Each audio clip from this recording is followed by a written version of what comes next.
Hello साथियों, सभी को नमस्कार। आज एक बार फिर स्वागत है आपके अपने YouTube channel Nalanda online classes में। जो हमारी ये सीरीज चल रही है कि रोज़ 10 क्वेश्चन आपको करंट अफेयर्स के दिए जाएंगे, उसमें आज ये हमारी तीसरी क्लास है। तो आज इसमें हम प्रमुख 10 क्वेश्चनों के बारे में चर्चा करेंगे जो आगामी परीक्षाओं में उपयोगी सिद्ध होंगे। तो आइए स्टार्ट करते हैं आज की क्लास। पहला क्वेश्चन है आज का, हाल ही में बिल्कुल लेटेस्ट क्वेश्चन है।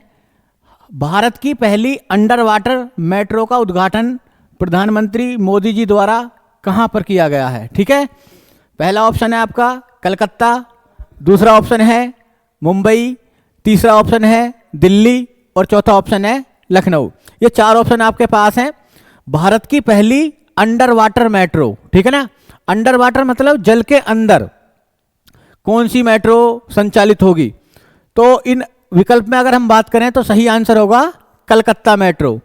कलकत्ता मेट्रो भारत की पहली अंडर वाटर मेट्रो होगी। और ये जो हुगली नदी है, कलकत्ता में एक हुगली नदी है, हुगली नदी के अंदर से क्या होगी? संचालित होगी। इसका कुछ ट्रैक कहां पर बनाया गया? हुगली नदी के अंदर। तो पहले क्वेश्चन का सही आंसर क्या है? Under water metro, Calcutta metro. Calcutta metro Bharat की सबसे पुरानी मेट्रो थी। 1984 में इसको संचालित करा गया था। सबसे पुरानी या सबसे पहली मेट्रो यही थी भारत की सबसे पहली मेट्रो सेवा। पहली मेट्रो कब से संचालित है? 1984 से। ठीक है, एक क्वेश्चन तो अंडर वाटर मेट्रो से आ सकता, और एक क्वेश्चन जो 2023 में बना था कि भारत की पहली जल मेट्रो कौन सी है? भारत की पहली जल मेट्रो। दोनों में अंतर है, अंडर वाटर मेट्रो और जल मेट्रो। जल मेट्रो मतलब जो एक नाव की तरह जल पर चलेगी। तो अगर ये पूछा जाए भारत की पहली वाटर मेट्रो या जल मेट्रो, तो आंसर देना आप कोची मेट्रो, जो केरल में चल रही है। कोची मेट्रो, केरल। तो ये दोनों अलग अलग क्वेश्चन है, अंडर वाटर मेट्रो और जल मेट्रो। अगर भारत में पूछा जाए एक क्वेश्चन, ये बार बार एग्जाम में आता है कि मेट्रो मैन ऑफ इंडिया, उस व्यक्ति का नाम बताइए जिसने दिल्ली मेट्रो में एक महत्वपूर्ण योगदान दिया था। वो सिविल इंजीनियर थे और उनका नाम था ई श्रीधरन। क्या नाम था उनका? ई श्रीधरन। ई श्रीधरन। इनको भारत में मेट्रो मैन ऑफ इंडिया के नाम से जाना जाता है। ये सिविल इंजीनियर थे। क्या बोला जाता है इनको? Metro man of India. Of India के नाम से इनको जाना जाता है। ठीक है, तो ये पॉइंट आप याद रखना। नेक्स्ट, अगर हम मुंबई मेट्रो की बात करें, मुंबई मेट्रो के नाम भी एक कीर्तिमान है। मुंबई मेट्रो भारत की पहली कैशलेस मेट्रो है। क्या है? Cashless metro. यानी यहां पर सारा जो सिस्टम होता वो ऑनलाइन होता, नगद पेमेंट पर यहां पर क्या है? रोक है। तो ऐसी मेट्रो भारत की पहली कैशलेस मेट्रो अगर पूछी जाए तो आंसर देना मुंबई मेट्रो। अगला विकल्प है दिल्ली। दिल्ली मेट्रो की क्या विशेषता है? ये सौर ऊर्जा से संचालित होने वाली भारत की पहली मेट्रो है। ठीक है ना, क्या है? सौर ऊर्जा से संचालित भारत की पहली मेट्रो। ठीक है, और ये कौन सी थी? कैशलेस मेट्रो, मुंबई वाली। ये सभी क्वेश्चन बनते हैं स्टैटिक जीके में, तो मेट्रो संबंधित याद रखना। जो चौथा विकल्प है लखनऊ, लखनऊ के बारे में क्या याद रखना? लखनऊ मेट्रो के बारे में, क्योंकि ये उत्तर प्रदेश से संबंधित है लखनऊ मेट्रो। तो इसमें याद रखना जो इसके क्वेश्चन बनते हैं लखनऊ मेट्रो से, इसकी दो विशेषता याद रखना। एक तो लखनऊ मेट्रो का अपना FM रेडियो स्टेशन है, जो यात्री होते हैं उनके मनोरंजन के लिए इसका क्या है? अपना FM रेडियो स्टेशन है। और एक क्वेश्चन और इससे संबंधित याद रखना आप लखनऊ मेट्रो से, कि लखनऊ मेट्रो भारत की ऐसी पहली मेट्रो है जो अपने कोच मतलब डिब्बों को किससे सफाई करती है? पराबैंगनी किरणों का प्रयोग करती है उनको साफ करने में, ताकि किसी प्रकार का संक्रमण ना हो, इन्फेक्शन ना हो। तो सफाई हेतु पराबैंगनी पराबैंगनी किरणों का प्रयोग, किरणों का प्रयोग। ठीक है, तो ये पहले क्वेश्चन का क्या थी, व्याख्या थी, और उससे संबंधित जो फैक्ट बन सकते थे स्टैटिक जीके के भी, इसको हमने देखा। जो दूसरा क्वेश्चन देखेंगे हम आज के लिए, दूसरा क्वेश्चन, हाल ही में मीथेन सैटेलाइट किस देश के द्वारा लॉन्च किया गया है। बहुत इंपॉर्टेंट क्वेश्चन है करंट अफेयर्स की दृष्टि से। एक उपग्रह लॉन्च करा गया है मीथेन सैट, क्या नाम है उसका, मीथेन सैट, मीथेन गैस के नाम पर है इसका नाम। किस देश ने लॉन्च करा। ठीक है, तो पहला ऑप्शन है भारत, दूसरा ऑप्शन अमेरिका, तीसरा ऑप्शन फ्रांस और चौथा ऑप्शन है जर्मनी। ये चार ऑप्शन आपके पास हैं। तो सही उत्तर क्या है इसका, अमेरिका। क्या है, अमेरिका। इस सैटेलाइट को लॉन्च करने का उद्देश्य क्या है, इस पर अमेरिका विश्व के सभी देशों पर क्या रखेगा, निगरानी रखेगा कि कौन सा देश मीथेन का कितना उत्सर्जन कर रहा। ठीक है ना, क्या कर रहा, मीथेन का उत्सर्जन का पता लगाना। मीथेन के उत्सर्जक देशों की निगरानी करना कि कौन सा देश कितना मीथेन का उत्सर्जन कर रहा है। देखो आप जानते हैं कि दो प्रमुख गैसें हैं, एक है CO2 कार्बन डाइऑक्साइड और मीथेन। ठीक है, इसको बोलते हैं कार्बन डाइऑक्साइड, कार्बन डाइऑक्साइड,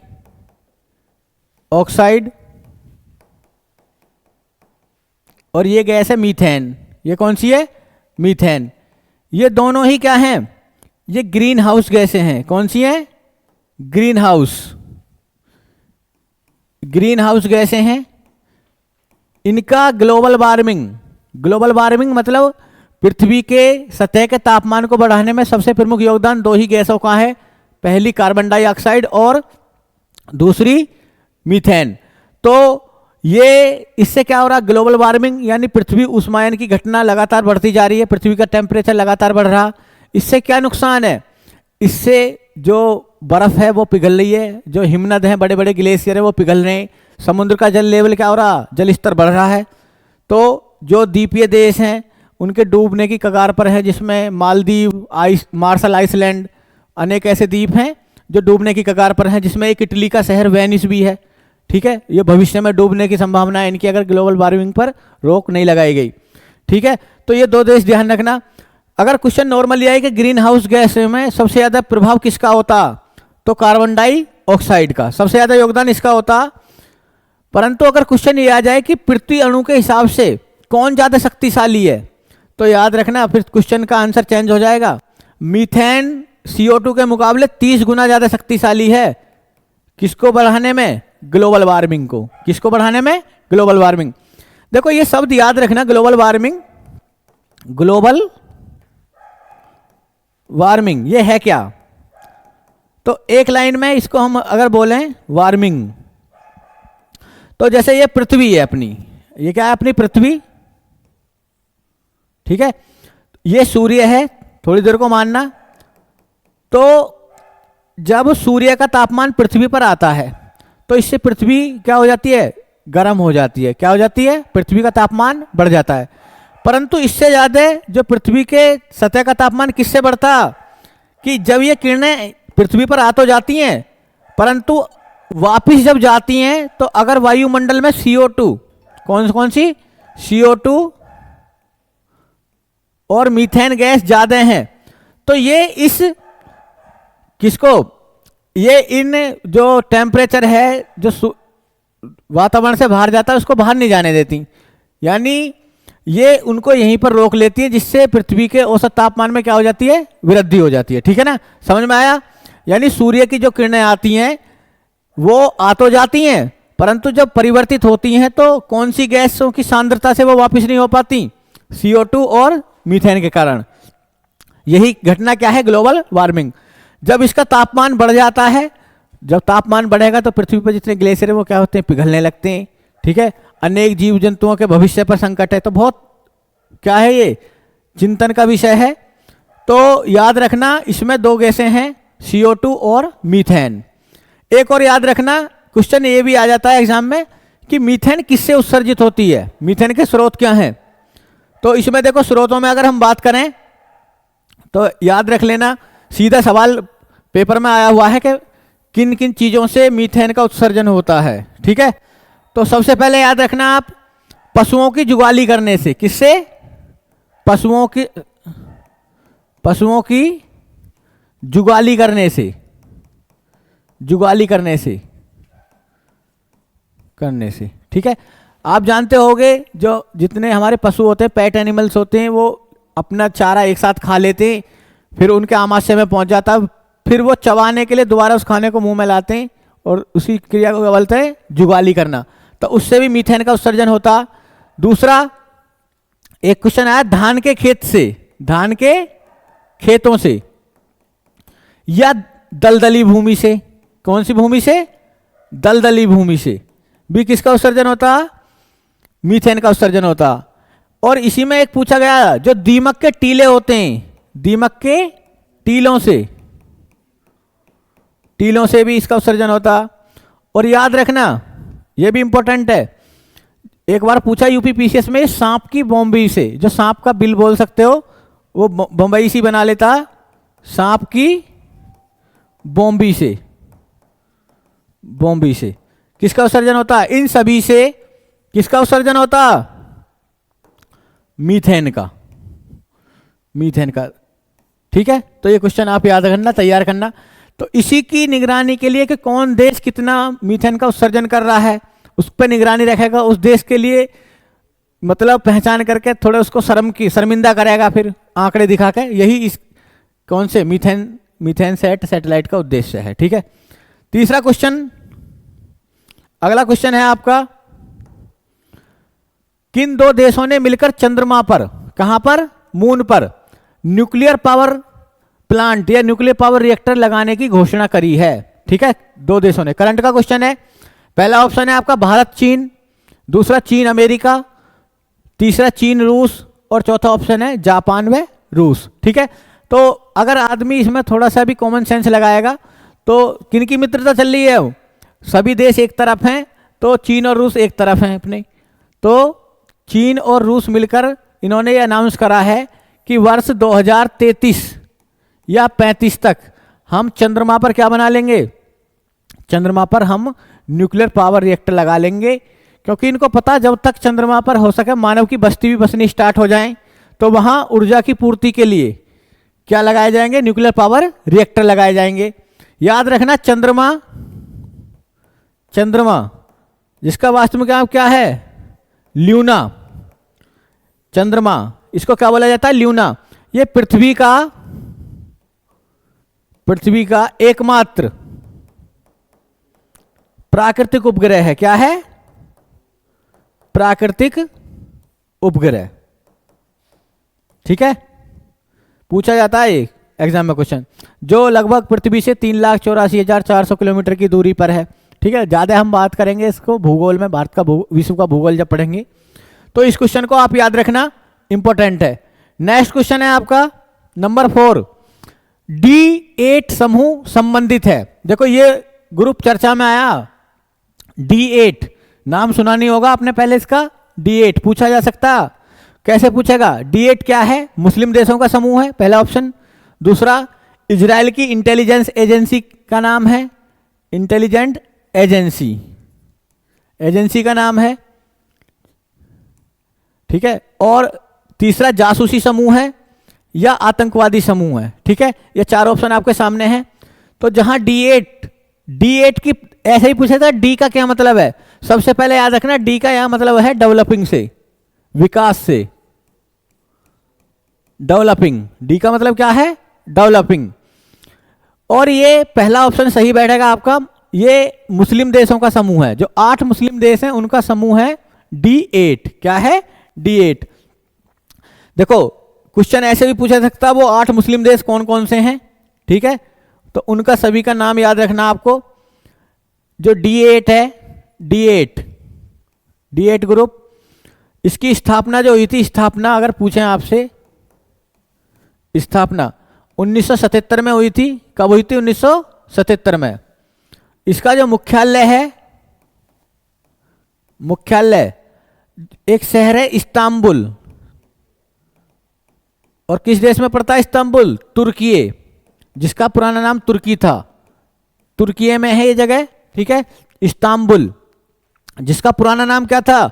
इसी का पुराना नाम था कुस्तुनतुनिया। किस नाम से जाना जाता था इसको इतिहास में? कुस्तुनतुनिया के नाम से, कुस्तुनतुनिया, ठीक है। कुस्तुनतुनिया के नाम से इसको जाना जाता था। साथ ही एक पॉइंट और याद रखना, कुल मेंबर तो इसमें 8 हैं ही, क्योंकि नाम में ही आ रहा D8। ये तुर्की का ही बनाया हुआ एक ग्रुप है। किसका? तुर्की का ही, यानी तुर्की का। तो 8 देशों के आपको नाम याद करने हैं, इसमें पूछा जा सकते हैं। पहला एक नाम याद रखना, भारत का पड़ोसी देश पाकिस्तान, ठीक है, याद है, इसी तरीके से रख लेंगे। फिर बांग्लादेश, ये भी भारत का पड़ोसी है, बांग्लादेश। 8 की 8 मुस्लिम कंट्री है इसमें। एक देश ईरान याद रखना आप, ठीक है, ईरान है। एक देश तुर्की, यानी तुर्की, ठीक है। 5वां देश याद रखना आप, मिस्र। कई बार एग्जाम में यही सवाल आया, मिस्र को किसी और नाम से जाना जाता है, तो इसको इजिप्ट भी कहा जाता है। क्या कहा जाता है? इजिप्ट। मिस्र की राजधानी काहिरा, ठीक है। नेक्स्ट याद रखना, नंबर 6 मलेशिया, मलेशिया। एक याद रखना इंडोनेशिया, इंडोनेशिया, इंडोनेशिया, ठीक है। और एक याद रखना आप नाइजीरिया, नाइजीरिया, ठीक है। अगर क्वेश्चन की हम और बात करें तो विश्व में सबसे अधिक मुस्लिम आबादी वाला देश कौन सा है? सबसे अधिक मुस्लिम आबादी इंडोनेशिया में, सबसे ज्यादा मुस्लिम आबादी विश्व में, सबसे अधिक, सबसे अधिक। इससे भी इंटरेस्टिंग क्वेश्चन, दुनिया में सबसे ज्यादा मुस्लिम इंडोनेशिया में है, और इसी का एक द्वीप है बाली। क्या है? बाली द्वीप। ये याद रखना, अच्छा क्वेश्चन है, ये भी बन सकता है एग्जाम में।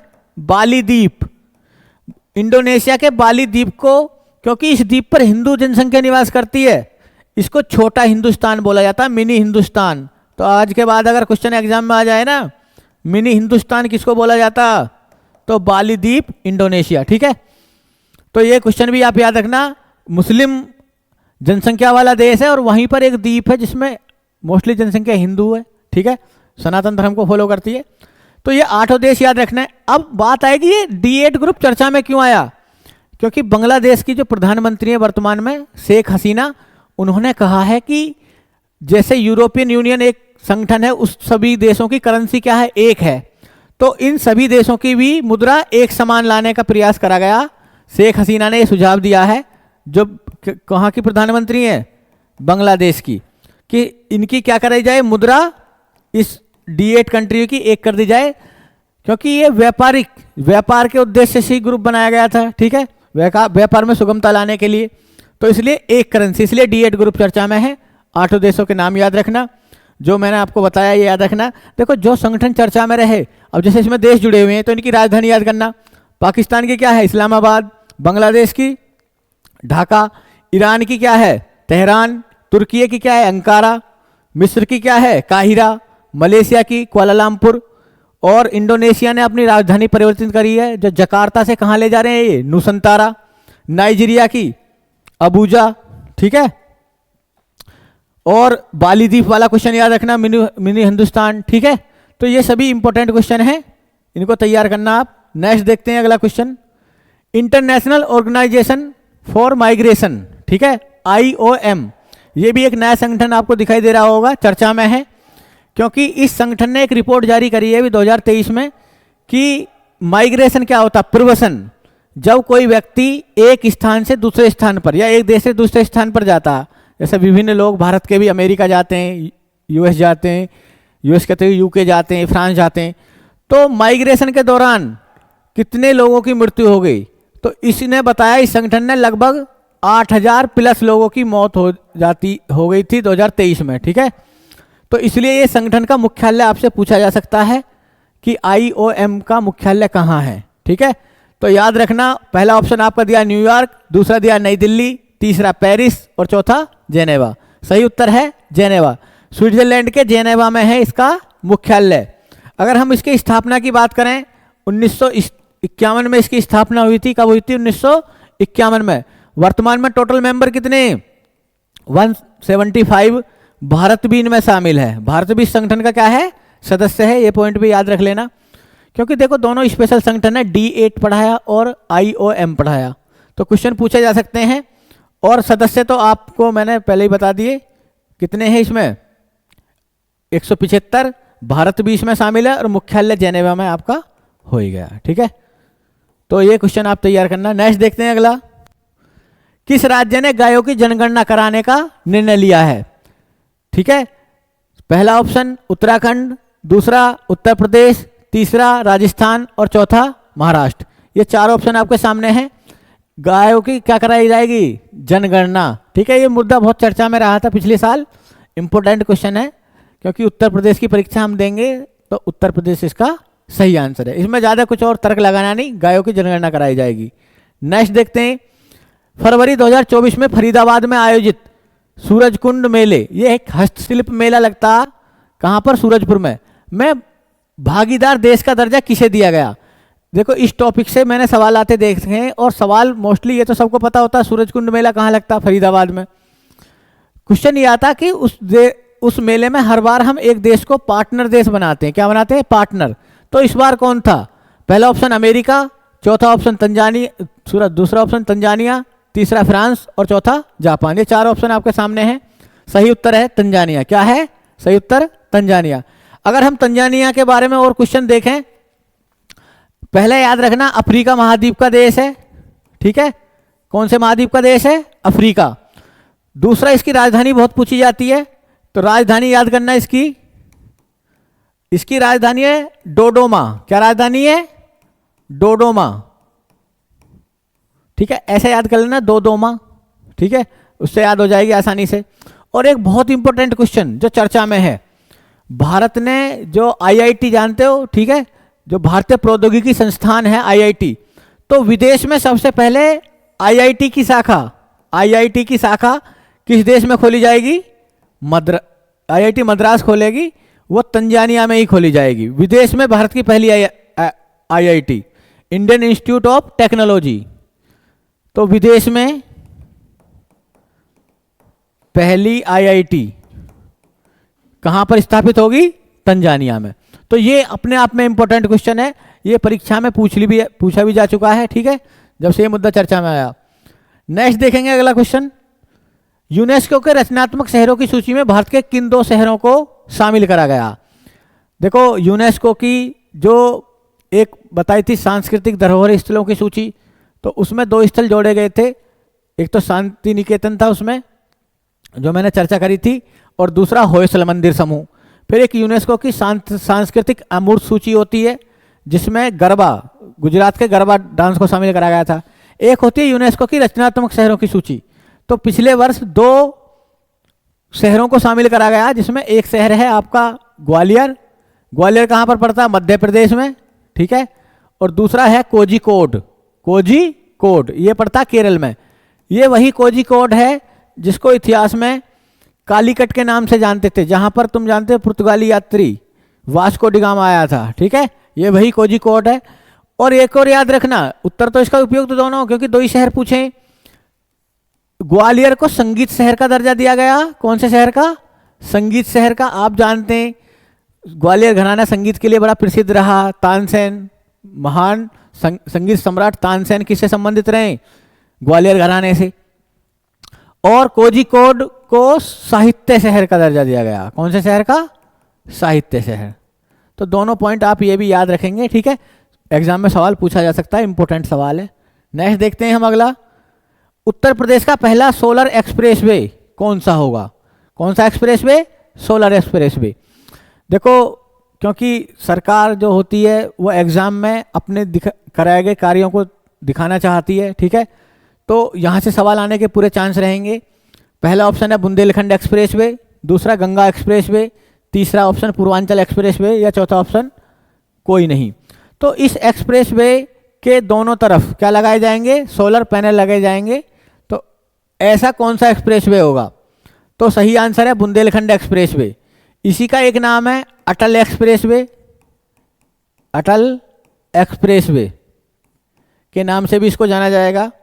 लगभग लंबाई इसकी अगर एग्जाम में बात पूछ ले, ठीक है, लगभग 296 किलोमीटर लंबा है लगभग, ठीक है। और एक क्वेश्चन और पूछ सकता है इसी से कि ये कितने जिलों से होकर गुजरेगा यूपी के? तो सही आंसर देना 7। कितने जिलों से? 7 जिलों से होकर गुजरेगा। 7 के नाम याद रखना, पूछ सकता है ऐसा भी विकल्प बना के किससे नहीं गुजरेगा। तो एक से सबसे पहले इटावा, औरैया। देखो 2 जिले तो ये अलग हैं जो बुंदेलखंड क्षेत्र में शामिल नहीं होते, इटावा और औरैया। और 5 जो शहर जिले लिए गए हैं वो बुंदेलखंड क्षेत्र के हैं, जिसमें जालौन इसमें शामिल है, ठीक है। इसी में बांदा भी शामिल है, बांदा, और हमीरपुर, इसी में चित्रकूट और महोबा, ठीक है। तो 5 तो बुंदेलखंड क्षेत्र के जिले आते हैं इसमें। 2 जिले कौन से नहीं आते पूछ सकता है एग्जामिनर ऐसे, ललितपुर और झांसी से होकर नहीं गुजरेगा ये। ललितपुर व झांसी से होकर नहीं गुजरेगा, ये भी याद रखना, ठीक है। अगर क्योंकि 7 जिले कुल आते हैं बुंदेलखंड क्षेत्र में, तो ऐसे भी याद रख सकते हो कि ललितपुर झांसी को छोड़कर 5 वे और इटावा और औरैया शामिल है, ठीक है। एक ट्रिक ये भी है याद करने की। इससे इस एक्सप्रेसवे के माध्यम से सीधा दिल्ली को कनेक्ट करा जाएगा, किससे? बुंदेलखंड क्षेत्र को।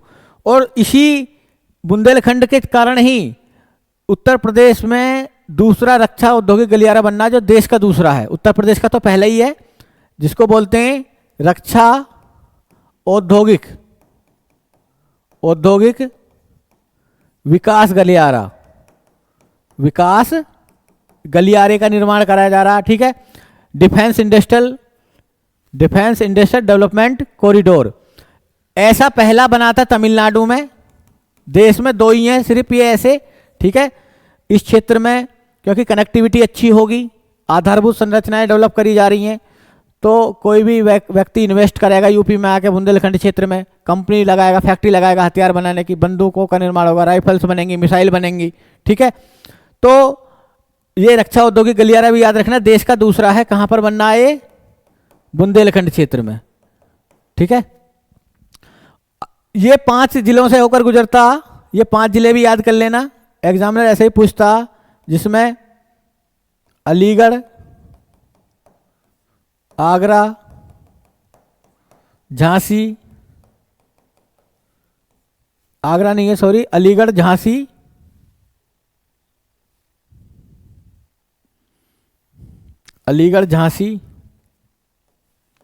और आपका चित्रकूट,